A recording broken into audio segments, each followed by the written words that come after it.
میں شریعت کے معاملے میں جو عمل کرتے ہیں جس میں ان کا مقصد اللہ تعالیٰ کی رضا ہوتی ہے، ایسے بندے کے اعمال کو اللہ تعالیٰ اپنے دربار میں قبول فرماتے ہیں اور انہی کے ساتھ اللہ شفقت کے ساتھ، مہربانی کے ساتھ، رحمت کے ساتھ پیش آتے ہیں۔ اور وہی لوگ جو دنیا کی زندگی میں اللہ کے ہو کر رہتے ہیں، اللہ کے بندے بن کر رہتے ہیں، انہی کو اللہ تعالیٰ کہتے ہیں بس یہی میرے بندے ہیں، میرے مخلص ہیں۔ جہاد کا جو معاملہ ہے یہ احکام میں قدر مشکل ترین معاملہ ہے، تو جتنا مشکل ہے اتنا ہی اللہ نے اس کے اندر ثواب اور درجہ بھی زیادہ رکھ دیا ہے۔ مختلف اشخاص اور مختلف احوال ہوتے ہیں، یہاں پہ ان اشخاص اور ان لوگوں کا تذکرہ ہے جو اپنی جانوں کو اللہ کی رضا کے لیے، اللہ کی رضا کو تلاش کرنے کے لیے بیچ ڈالتے ہیں کہ ہماری جان چلی جائے تو چلی جائے، لیکن کل قیامت کے دن جو اللہ نے ہمارے لیے درجات جنت میں رکھے ہیں وہ ہم سے نہ جائیں۔ وَمِنَ النَّاسِ، کچھ لوگ ایسے ہیں مَن یشری، جو خریدتے ہیں، جو بیچ ڈالتے ہیں، نفسہ، اپنی جان کو، ابتغاء مرضات اللہ، اللہ کی رضا کو تلاش کرنے میں۔ یہ شرا یشری کا لفظ ہے، اس کا معنی بیچنا بھی آتا ہے، خریدنا بھی آتا ہے۔ یہ ذو معنیین لفظ ہے اور موقع محل کے مطابق اس کا معنی کیا جاتا ہے۔ یہاں پر بیچنے والا معنی ہے، جان دے دی ہے اور اللہ کی رضا لے لی ہے۔ اللہ کہتے ہیں واللہ رؤوف بالعباد، اللہ بڑا مہربان ہے ایسے بندوں پر جو اللہ کی رضا کے لیے اپنی جان کو پیش کر دیتے ہیں۔ جان پیش کر دی، چاہے اللہ کی مرضی آگے جان کو بچا دیں تو اللہ کی مرضی اس کی جان کو اللہ تعالیٰ اپنے پاس بلا لیں۔ اصل میں یہاں ایک واقعہ ہے اور شان نزول ہے۔ مہاجرین صحابہ میں ایک غریب صحابی ہے جس کا نام ہے حضرت صہیب رومی رضی اللہ عنہ۔ اصل میں وہ روم کے رہنے والے تھے اور اسلام کے حلقے کے اندر آئے تو مکہ کے باشندے بن کر رہ گئے۔ پھر حال یہ بنا ہے کہ مکہ والوں نے بھی نہیں رہنے دیا ہے، حالات بدلتے رہے اور مسلمان مشرکین عرب کی ایذاؤں سے، تکلیفوں سے، مصائب سے تنگ آ کر مکہ مکرمہ کو چھوڑنے کا فیصلہ فرمایا ہے۔ تو کچھ حبشہ کی طرف ہجرت کر کے چلے گئے، کچھ مدینہ کی طرف چلے گئے، اور تو اور رہے خود رسول اللہ صلی اللہ علیہ وسلم بھی ہجرت فرما کے مکہ سے مدینہ چلے گئے۔ یہ جو صہیب رومی ہیں یہ ابھی پیچھے رہ گئے تھے۔ اب انہوں نے فیصلہ کیا ہے کہ میں بھی ہجرت کر جاؤں مکہ مکرمہ سے مدینہ منورہ کی طرف، کیونکہ حالات سازگار نہیں تھے مکہ کی بستی میں رہنے کے لیے۔ اس نے ہجرت کا فیصلہ کیا ہے، جانے لگا ہے۔ جب کچھ فاصلے سے نکل گیا ہے، کچھ اس نے اپنا سفر طے کر لیا ہے، ایک سواری کو پر سوار تھا، تو مشرکین عرب کو پتہ چلا ہے کہ نبی کا ایک صحابی مکہ سے امن امان کے ساتھ مدینہ کی طرف جا رہا ہے، ہم ایسے اس کو نہیں جانے دیں گے۔ تو انہوں نے حضرت صہیب رومی رضی اللہ عنہ کا پیچھا کیا ہے، تعاقب کیا ہے۔ تعاقب کا معنی وہی پیچھا کرنا۔ تو تلاش کرتے کرتے آخر کار ایک مقام پر انہیں پا لیا ہے۔ یہ آج کا زمانہ تو نہیں تھا نا کہ 2-4 گھنٹوں کے اندر جو ہے مکہ سے مدینہ پہنچ جاتے گاڑی کے اوپر تو نس جاتے۔ وہ پیدل کا زمانہ تھا یا اونٹوں کا زمانہ تھا، گھوڑوں کا زمانہ تھا، تو راستے میں کئی راتیں آ جاتی تھیں، ایسا ایسا چلتے تھے، آرام کرتے پھر آگے چلتے، آرام کرتے پھر آگے چلتے۔ یہ سواری پہ سوار ہیں، وہ بھی زیرو چیز ہے، وہ بھی تھک جاتی ہے، اسے کھانے پینے کی ضرورت ہے۔ تو ایک مقام پہ قریش مکہ کا اور صہیب رومی کا آپس میں ٹاکرا ہو گیا ہے۔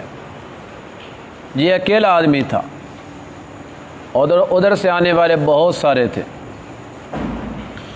جب اس نے سمجھا ہے کہ میں اب پکڑے جانے لگا ہوں، سواری سے نیچے اتر گیا ہے، اپنے ترکش سے تیر نکالے اور سارے اپنے سامنے رکھ دی، اور انہیں قریش کی جماعت کو خطاب کرتے ہوئے صہیب رومی نے کہا کہ قریشیو، تم جانتے ہو کہ میں صہیب جو ہوں تیر اندازی میں سارے مکہ کے لوگوں سے زیادہ ماہر ہوں، جتنا میرا نشانہ ہے نا اور کسی کا نہیں ہے۔ جتنے تیر میرے پاس ہیں یہ جب تک میں سارے چلا نہیں لوں گا اس وقت تک تم میرے قریب نہیں آ سکتے ہو، اور امید اتنے تک میں آپ کو کسی کنارے کے اندر بھی لگا دوں گا، اگر تم میرے سامنے رہے تو تیر میں نے برسائے نا تو انشاءاللہ تم بھی بچو گے نہیں۔ اور پھر فرمایا کہ اگر تیر میرے پاس سے ختم ہو گئے اور تم نے میرے مقابلے کا پیچھا نہ چھوڑا تو پھر میں اپنی تلوار سے کام لوں گا۔ یہ تلوار کے بعد اگر تم مجھ پہ غالب آ گئے تو پھر اللہ کی مرضی، مجھے اللہ جہاں پہ جنت میں پہنچانا چاہے گا میں وہاں پہ پہنچ جاؤں گا، پھر تم سے جو ہو سکے گا کر لینا، لیکن جب تک میری جان میں جان ہے صوفی پن اختیار کرتے ہوئے میں اپنی جان تک تمہارے ہاتھوں کو نہیں پہنچنے دوں گا۔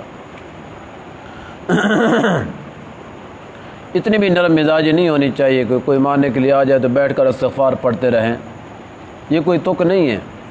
دفاع کرنے کا اللہ نے حکم دیا ہے، آگے سے مقابلہ کرنے کا اللہ نے حکم دیا ہے، اور نبی پاک صلی اللہ علیہ وسلم نے اس کی ترغیب فرمائی ہے۔ تو حضرت صہیب رومی رضی اللہ عنہ نے یہ بات جب کہی ہے تو قریش مکہ جو ہے وہ کچھ دیر رکے، اور آگے انہوں نے ایک اور آپشن دیا ہے۔ کہتے ہیں اگر تمہیں مال چاہیے کہ میری جان چاہیے، کیا چاہیے تمہیں؟ میری جان سے آپ کو کیا ملے گا؟ مار دو گے کیا ہو جائے گا؟ تمہیں کچھ مل جائے گا؟ کچھ بھی نہیں ملے گا۔ اگر تمہیں مال چاہیے تو میں مکہ میں ایک جگہ پہ پوشیدہ جگہ پہ مال رکھ کے آ رہا ہوں، میں آپ کو پتہ دے دیتا ہوں، جاؤ وہاں چلے جاؤ، جتنا مال ضرورت ہے جا کے لے جاؤ، وہ تمہارا ہے، اور میری جان چھوڑ دو، مجھے جانے جو جہاں پہ میں جا رہا ہوں۔ وہ پھر اسی بات پہ راضی ہو گئے کہ مال ہمیں مل جائے، تو جاتا ہے تو جا۔ حضرت صہیب رومی رضی اللہ عنہ پھر وہاں سے چلے اور مدینہ منورہ میں پہنچے، اور یہ سارا واقعہ نبی پاک صلی اللہ علیہ وسلم کے سامنے پیش کیا ہے۔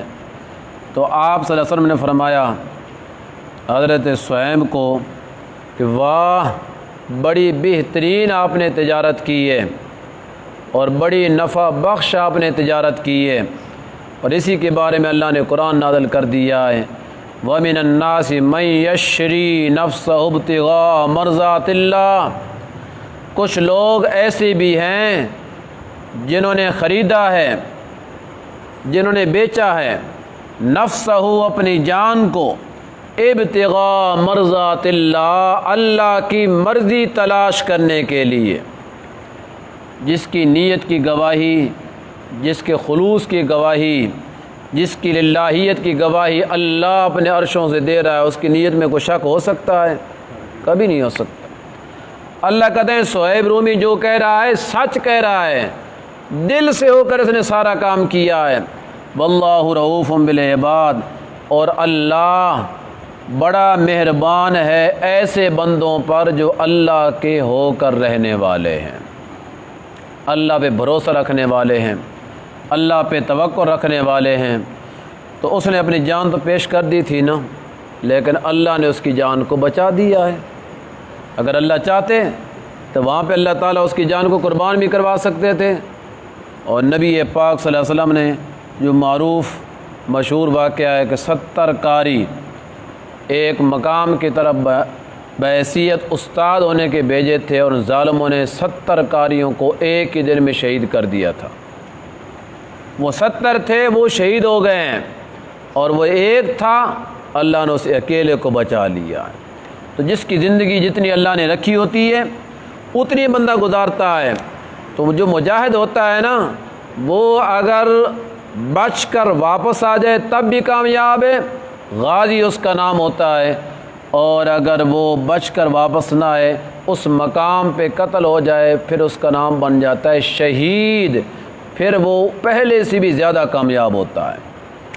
اس لیے کہ مقصد کیا ہے؟ اللہ کی رضا، مقصد ہے جنت کا حصول۔ جو شہید کا پہلا قطرہ، رسول اللہ صلی اللہ علیہ وسلم نے فرمایا، شہید کا پہلا قطرہ شہادت کے وقت زمین پہ بعد میں گرتا ہے، اللہ جنت کے دروازے اس کے لیے پہلے کھول دیتے ہیں۔ تو یہی تو کامیابی ہے، یہی چاہیے تھا۔ تو اللہ تعالیٰ نے حضرت صہیب رومی رضی اللہ تعالیٰ عنہ کی مخلص نیت، خالص نیت کو بھی بیان کیا ہے، اور اسی قدر ہمارے لیے بھی ایک سبق ہے اور ترغیب ہے اللہ تعالیٰ کی طرف سے کہ اگر کوئی مشکل آڑے وقت ایسا آ جائے، تم بھی اپنے دل کے اندر رب کی رضا لو۔ جب اللہ نے بچانا ہوگا تو تمہاری جان بچ جائے گی، جو قربان کرنی ہوگی تو اللہ اپنے راہ میں تمہاری جانوں کو قربان کر لیں گے۔ الحمدللہ رب العالمین والعاقبۃ